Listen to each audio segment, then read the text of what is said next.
अस्सलाम वालेकुम दोस्तों, आज है 9 मई 2025। इस्लामाबाद फ्रूट मंडी माशाल्लाह मालदा सरोली ज़बरदस्त नज़ारा कीजिए। और फुल तैयार भी है जी, फुल तैयार है, ये नहीं कि जी तैयार नहीं है। शहजाद कुछ मिठास भी है, मीठा है जी, और इस वक्त मेरे ख्याल में खाने का यही काबिल है।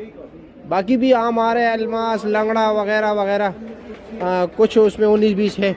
और ये एक पेटी डेयरी की है, दो एक ही है। अच्छा, और इसमें और इसमें दोनों में फ़र्क है? अच्छा, ये VIP है, ठीक हो गया जनाब। अच्छा, इसका क्या रेट है? 1800 रुपया। और वज़न 9 किलो 10 किलो पक्का या पेटी समेत? अच्छा, और ये 2 पेटी है? एक पेटी माशाल्लाह। और इसका वजन, इसका रेट क्या है?